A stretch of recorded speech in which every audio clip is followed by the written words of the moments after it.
Hey everybody. So a guy by the name of Pino left a comment on a blog post I made a little while ago that was talking about my Polaroid I-2 camera and how I was getting my remote triggers from my studio strobes on top of the camera so that I could use the I-2 to shoot remotely with my studio strobes. And mainly the post that he was responding to was about this little plastic cold shoe that comes with a 3M sticker that I just adhered right to the top of the I-2. And then I've got my little Cybersync, and I can just slide it on here, and then I can use a little 2.5mm male-to-male cord that goes into the remote trigger and then plugs into the back of the camera, and then I'm able to trigger the studio strobes remotely. And so he was like, well, do you have any examples of how you do that whole process, like shooting with studio strobes with the I-2? So I was like, this is a perfect chance to make a video. I haven't done this in a little while, so we're gonna go walk just right through the process. So if I make any mistakes, exposure mistakes as we go, you're gonna see them soup to nuts. So the first thing that we talk about is materials that we use. So we've got an I-2, we've got some sort of remote trigger. I use Policy Buff Cybersyncs, Alien B stuff. I've used them for forever. I've got a little 2.5mm male-to-male cord that plugs in from the remote trigger into the back of the Polaroid. And then also optional, though not really optional, is a light meter of some kind, because we need to take light meter readings to figure out what our aperture and our shutter speed is going to be, because we know that Polaroid film or 600 film is right around ISO 640. So we need to meter at 640 to figure out what our shutter speed and our aperture is going to be so that we can get proper exposure with our I-2. So the first thing I am going to do is dust off my light meter right here, and I'm going to make my settings so we know that we are at roughly 640, which I don't know if, yeah, this goes to 640 ISO, and that's our shutter speed, and that is our aperture. And I need my remote trigger, and I'm going to plug my remote trigger into my light meter, and I'm going to make sure it works. Make sure this cord works. This cord is not working. Hold on. We need a different cord because this is a bumpkus cord. I've got this light on. It's currently 1/3 of a stop below 8th power. And I've got ISO 640 for my ISO, and I'm just gonna hold this up to watts here, and I'm just gonna take a meter reading. And it's giving me ISO 640, it's giving me f16 at 100th of a second. So if I wanted to go, we'll do that, f16, 100th of a second, f16, meter a few times just to make sure everything is good. f16 at 100th of a second at ISO 640. So I'm going to turn my meter off. Doink. I'm going to grab my I-2. I'm going to put my trigger right back on the I-2. I'm going to plug my trigger into the back of the I-2. I'm going to turn my I-2 on. I've currently got a fresh pack of I-type. All right, so we're going to go aperture shutter. We're going completely manual. Yep. And what we're going to do is we're at 1/100th of a second, so I'm at the correct shutter speed, and I just need to change my aperture. And I need to remember how to do that because it's been a while since. There we go. We just swing this. f16, 100th of a second, ISO 640, and I'm going to take a test shot, and we're going to see. So I'm just going to stand here, and I'm going to frame up Woz. Get a little bit closer. I do have a video light on. I don't think that's going to make much of a difference because it's just ambient light. And I'm going to focus on Woz, and I'm going to take a test shot. All right, so we made our first exposure. It's going to cut. I'm going to cut back once the film develops, and we'll see what our first shot is like. All right, so our first shot, this was f16 at 100th of a second, ISO 640, which is what the thing is, and exposure on Woz looks pretty good. I'm gonna scan this in so that you can see it. It's been a few minutes, so I think it might be still developing. But exposure on him looks really good. The whole overall frame is a little light, but that's probably just because of the style of the film. You can see a little bit of the background, but because I was at 100th of a second, it's really killing all that ambient light. But he looks good. You can see his face, his eyes are properly exposed. You can read his shirt. I'm gonna scan this in and I'll post this as I'm talking. So it looks pretty good. So all I did was I just metered at ISO 640, which is what the film pack is rated at. You just meter your subject, you get your shutter speed and your aperture settings, you just manually adjust those on your Polaroid. Make sure you got a radio trigger that's hooked into it. Point and shoot and wait for it to develop. Another thing I'm gonna do is I'm gonna take another test shot. This time I'm gonna go from my shutter speed of 100th of a second down to 50th of a second and see if that lets the background burn in, the ambient light burn in a little bit. Yeah, so we'll see what that looks like.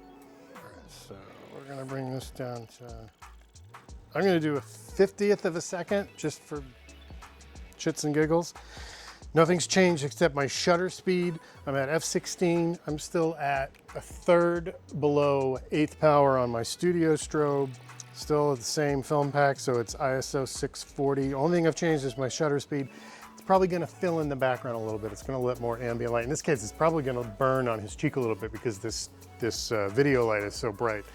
But the only thing I've changed is my shutter speed. I went from 100th of a second down to 50th of a second. I'm gonna focus on WAS again, and I'm gonna take one more shot. And I'm gonna let that develop and we're gonna see what that looks like. All right, so this is the second test shot. The only thing that I had changed on this was the shutter speed. I went from 100th of a second down to 50th of a second. Again, exposure on him looks good. Ambient light slightly filled in on the background. You can see a little bit more of the white wall in the background. And again, I'm gonna scan this in and drop in. I'm gonna do one more test shot. I'm gonna bring my shutter speed way down this time just to see what the difference is. So, no, I don't want to be aperture value.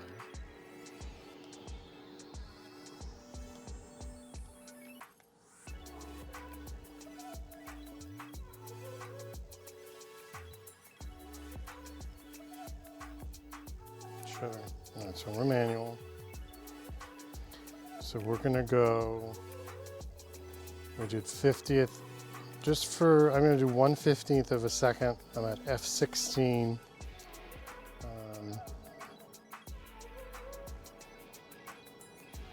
All right, so again, f16, I've gone down to a 15th of a second. It's gonna shutter drag a little bit. It's gonna let more of the ambient light in the background fill in.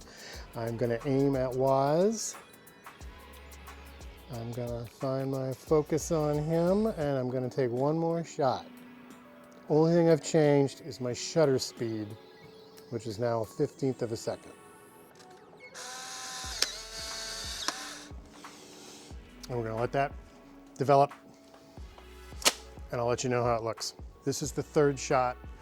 The only thing I changed was my shutter speed. I was down to a 15th of a second. So this is the third test shot, 15th of a second, f16, ISO 640. I'm gonna scan all of these in and I'll do comparisons and individual shots and everything. What I'm gonna do is I'm gonna take one more shot at my original settings. I think I bumped into this adjustment thing here when I was taking my first shot, and I think I was at a third of a stop underexposed. So I'm back to 0. f16. I'm gonna bring my shutter speed back up to 100th of a second.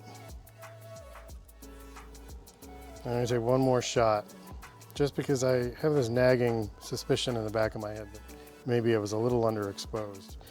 f16, 100th of a second. I'm gonna focus on WAS. Get a little closer to him. What's up, buddy? Find my focus, and I'm gonna take a shot. 100th of a second. ISO f16. That's it. That's all you got to do. You just have some sort of a remote trigger, a Cybersync, a Pocket Wizard, you know, something that Godox makes, whatever. As long as you can figure out a way to hook it up to the back of the camera, which just takes a 2.5mm male-to-male plug. So one male in goes into the receiver, or the transmitter, sorry.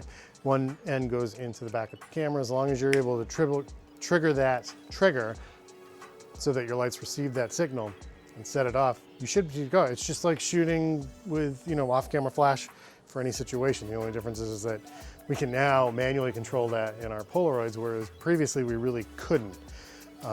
I know they make, you know, like Mint makes these modified ones, but like right out of the box, old Polaroids, you couldn't do that. Even with the SX70, the foldable cameras. There are ways with the SX70s, you can buy one of those little Mint flash bars. And that also has a 2.5mm plug, so you can plug that into a trigger, I believe. Yeah.